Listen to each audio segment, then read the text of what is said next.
Andy, I mentioned at the table that I thought that you are uniquely placed in that you clearly manage a large business in your own right, but also have some insights into the broader economy by the nature of what you do and the services that Telstra provide. From your perspective, the pace of change, I think most of us have a perception of the scale of change. Perhaps you can provide some insights on the pace of change and what business and government need to do to respond. Yeah, well, I sort of alluded to this in my comments about this concept of a fourth industrial revolution, because I do think that we are on the cusp of a big step change. Because if you think about companies and businesses today, I mean, there are many companies that are digitised, yes, particularly in the services sector. But if you think about capital-based industries, that's not necessarily the case, because the lead time on capital investment in mining, in resourcing, in agriculture, in manufacturing, they're long lead times. Whereas the technologies today that are being developed are actually enabling the infusion of sensors and digital capability into the physical world. So if you think about simply agriculture, the amount of innovation that's happening in putting sensors into combines and irrigators and all agricultural equipment, which will ultimately then provide incredible amounts of information and data, as I said, as the cloud matures, with the capacity to store and process that data and apply the machine learning and artificial engines to turn that into automation and robotics. And so it's this point that 5G is arriving at the same time as these technology innovations are maturing that will lead to an industrial revolution. The characteristic it will be, from my perspective, mass automation, and that's what we're on the cusp of, and that's the 2020s.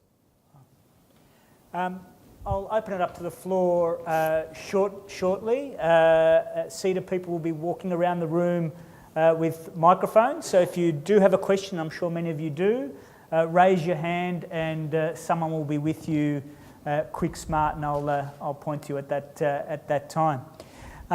Andy, just on that, continuing on that pace of change, and you've given a bit of an understanding of the impact on the broader economy. That must be challenging for you. You talk about T22 strategy. How challenging is it to set a 4-year strategy in an environment that's changing so quickly? It's an interesting question. I mean, so I focus on the capabilities and the skills and the culture and the workforce environment we need to create, rather than necessarily know exactly what the nature of the product and service is going to look like in 5 years' time. Because, to your point, it is hard to predict that. But it's much easier to predict the sorts of skills that we're going to need in the future. And if we can invest in that, if we can build that. The other piece for us, big element of T22, particularly being an interesting company in the sense that Telstra is, on the one hand, simultaneously operating at the cusp of technology innovation by virtue of the nature of our industry, but also is a company which is deeply seated in the past and has got considerable history. So one of the key elements of our T22 strategy is aggressively leaving the legacy behind. And that's one of the things that I think very large companies find challenging. There's all sorts of reasons for that, but we have made a decision that we absolutely have to move to new technology and leave the products and services of the past behind much more aggressively than we ever have before, if we're going to get ourselves, if you like, match fit for this new world. I'll ask one more question before we go to the audience. This one's really some reflections on your personal story. You said you entered the workforce at 15. What advice do you have to people who are entering the workforce, and perhaps in particular people who might have cut their education short? How do they engage with the workforce of the future as well? Well, I guess my own personal story, that one of the things that it shaped, if you like, in me is an openness to learning and a intrinsic value around learning. So I didn't, as you probably gathered, I didn't actually have a successful time at high school. I dropped out at the age of 15. And I can remember my starting salary when I was working in London in 1978 was £2,424 a year. And the reason I can remember that number so profoundly was I had a problem, which was that the annual season ticket to get to work and back was £500 a year. So the first problem I had is I couldn't actually afford the train journey to go to work, so I had to get a second job to pay for the train ticket. And then once I sort of got into a bit of a pattern, I was doing 2 jobs, one during the day in London and one working in a pub in the evening.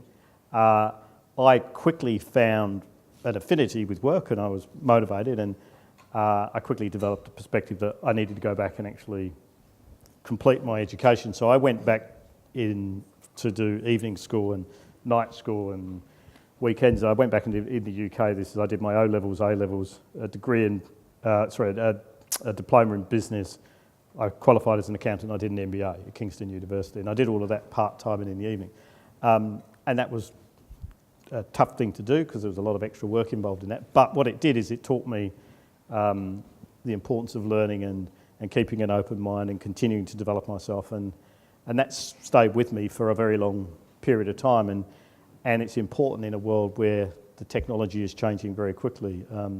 It's easy, as I sort of try to allude to again in my comments, it's easy to sort of think of comments such as agile and some of these things as the new latest management fad, but they have real basis and real grounding, and I think having an open mind to them is really important. Great, thanks. We'll open to the floor now. Have we got any questions from the audience? There's one at the front here. We've got 2 people racing with the microphone for you. We'll see who gets here first. Just to this side. Thanks, Andy. Michael Mohammed here. There's something profoundly bold about Telstra's programme of T22.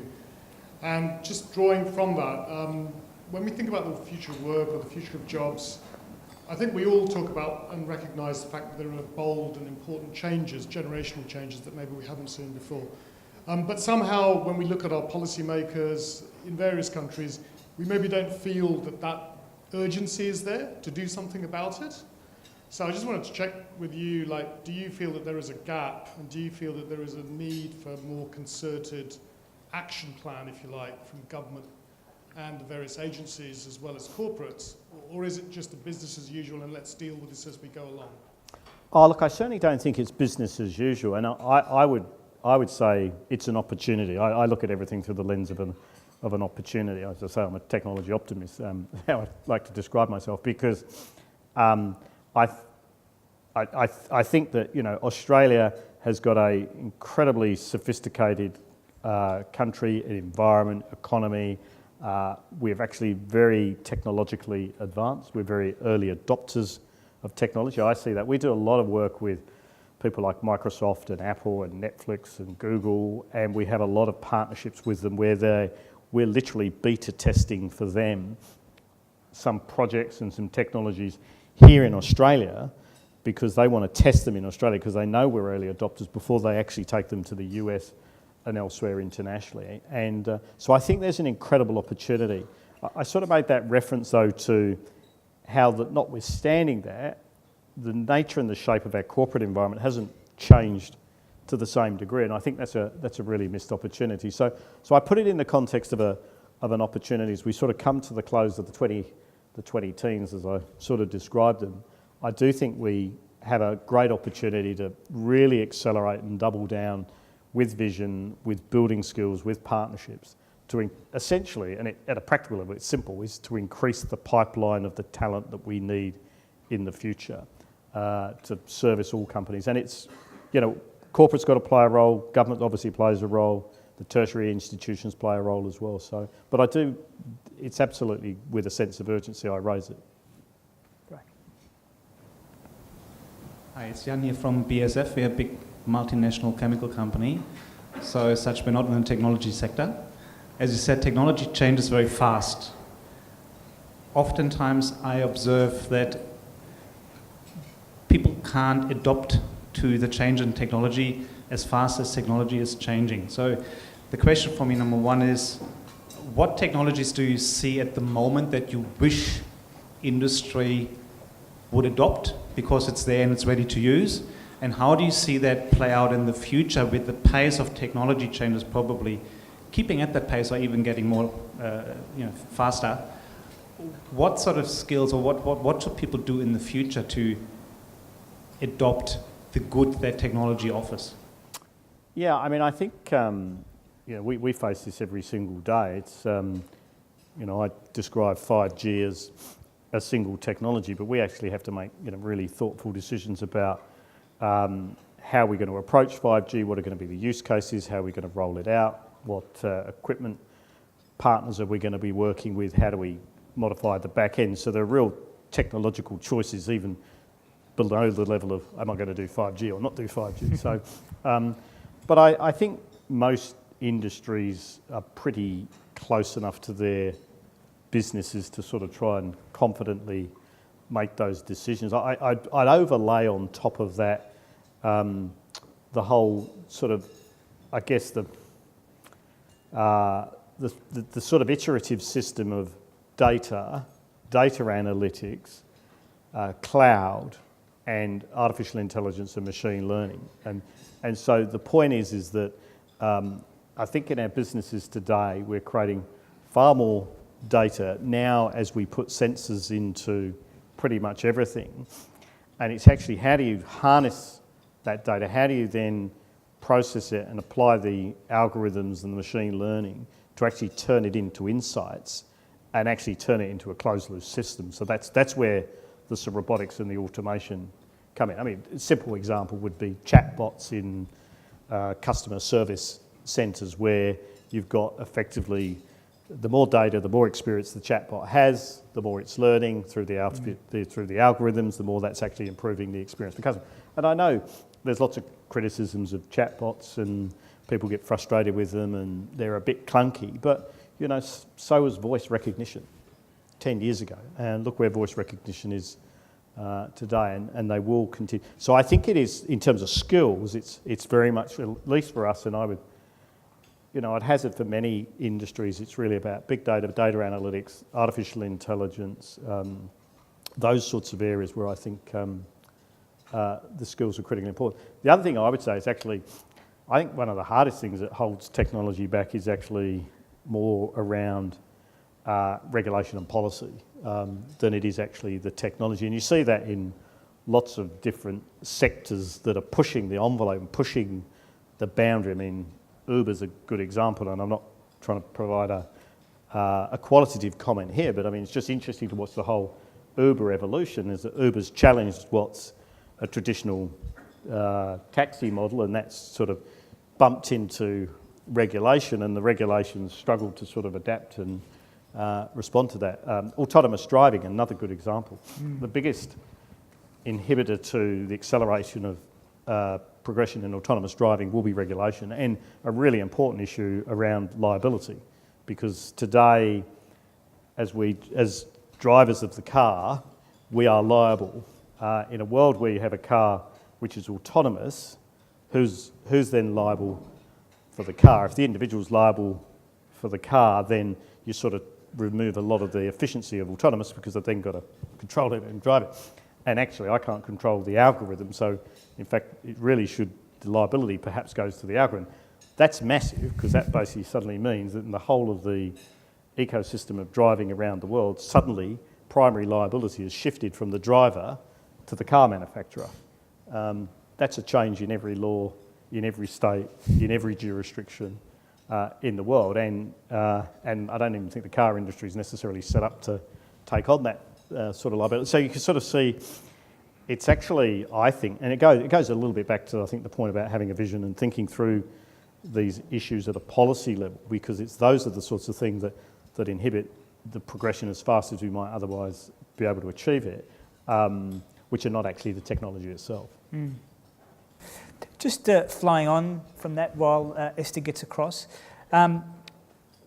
technology now means that some ideas that might not have been viable before are now viable because the technology exists to do it efficiently, and vice versa. There are ideas that might have made a lot of money before, but now apps do it quickly, barrier of entry is lower, and those ideas or IP is out there generating productivity, but not necessarily making a lot of money for the idea generator.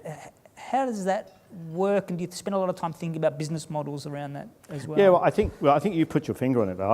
I mean, essentially, at a macro level, what the internet has done, and then the evolution of technology around the internet, is it's reduced barriers to entry for many industries. The media industry would be a very simple example of that. Historically, the media industry, the only way you watched media was over a satellite and a terrestrial network, which needed to be licensed through the central regulator or through cable or some other infrastructure that's been implemented. If you can just watch it over the internet, then that barrier to entry has been reduced. And also the accessibility to very significant compute power, through someone like, through the cloud, through someone like a Amazon or an Azure. You can have a couple of very innovative developers working out of a garage with some very smart guys with some really interesting ideas, have got access to incredible compute power very, very cheaply. And it is that sort of democratisation of innovation and the reducing barriers to entry in many industries, and which is what I think the traditional industries have struggled, and understandably, to respond to. And that's my whole point. Unless we plan to respond to that and actually put in place the strategies and initiatives, well, then we will be disrupted. Yeah. Go ahead. Andy, Jamie Simon from SEEK. As the technology gets a lot better and starts to push the boundaries of what's possible, one of the questions that we're starting to ask is more the ethics of some of these things, so not could we but should we, and just curious how you are thinking about leading Telstra through some of those kind of conversations and thinking about use of personal data and trust with consumers, institutional trust, how that's all impacted by some of these possibilities. Yeah, no, look, I think it's a really good point, and we do think about it, and we proactively do things that are relevant to that, because one of the things I always bring my thinking back to, though, is that quite often the only dynamic we're dealing with is something that was used to be happening in a physical world is now happening in the digital world. And actually, if you go to the underlying behaviours and morals and values which were relevant and a lot more obvious perhaps in a physical world, they're equally applicable in the digital world. So things like privacy. We worry a lot about privacy, understandably, in a digital world, but privacy is important in the physical world. Cybersecurity is another really important area. Cybercrime is just crime. It just happens to be done in the digital world. In the olden days, if you wanted to rob a bank, you'd sort of bowl up into town and you'd have to physically go into the bank and rob the bank. Now you can do it remotely from 5,000 miles away, and basically the barriers to entry have come down dramatically to robbing a bank. Now you just do it electronically. And quite frankly, you don't even really care if you get caught anymore, because if you're living in another jurisdiction, chances are you're not going to get prosecuted either. And so I sort of think about, very much I sort of think about, well, has the underlying issue actually really changed, or is it just we're manifesting itself in a digital world as opposed to a physical world? But anyway, but we do a lot of stuff in this space. So privacy is an important one. We publish what our privacy policy is, what we will use people's data for and what we won't use people's data for. We publish information around intercept. Intercept is basically where we have an obligation to assist various different defence and other agencies who legitimately want to intercept communication. We publish information around that, how much we do, and so we try to be as transparent as we possibly can, because I think that's one of the things that people struggle with in a digital world, is it's that transparency. If I go back to the security point, you sort of, in a physical world, you can sort of get a sense of your own security. You wouldn't sort of go to a new city overseas somewhere and walk down a dark alley at 2 o'clock in the morning that you didn't really know. But how do you know you're doing that in the digital world? It's not intuitive, it's not physical, you can't sense it, you can't feel it, whereas in the physical world you can. If you go into an airport, 2 different airports, and you go through the whole process of checking in and you go through security, you get an impression from how often they check your passport, whether or not you go through, one of the walk-through gates, or whether or not you stand up, whether the security guard's actually paying attention when your bag's going through, and all those sorts of things, which gives you an overall impression of the nature of security. It's very hard to do that in the digital world, and that requires us to build and learn these new skills. But going back to the original question, I don't think it changes the fundamental values and policies that you should have in place. Thank you for an interesting talk so far, Andy. My name's Pauline Bennett. I'm from the city of Whitehorse. I'm interested in the role diversity in its broadest sense will play in your T22. Yeah, no, look, diversity is very important. I always look at it at a very practical level. Pretty much everybody in Australia, one way, shape, form or another, is a customer of Telstra. Even if they're not a primary customer, they'll often work for a company that is a business customer, and or they'll be in a shop or experiencing the Telstra network by virtue of another engagement that they're having. And Australia is a very diverse environment, and unless we reflect that diversity within our workforce, we're going to be out of kilter with the culture and the thinking and the needs of the customers that we serve. And so we have a very practical view on that, and diversity in all of its forms, whether it's gender, ethnic, age, and so we have a number of programs that are in place that continue to really challenge us to push the envelope on diversity. It's one of the things I think Telstra, before me as the CEO, I think has always had a outstanding program on, and something that I think is becoming even more important in this sort of increasingly technological world. Andy, thank you so much for today, giving your time to provide the keynote and being so open and honest with the answers to the questions of me and the audience. There's no doubt that from a tangible level, Australia needs a healthy organisation such as Telstra providing essential services, but at an intangible level we all feel some ownership of Telstra at an emotive level, and we know that that means there's high expectations of you and your organisation, and we hope we wish you well in that journey as well. So please join me in thanking Andy. Thanks, Michael. Thanks, Andy. Thanks very much.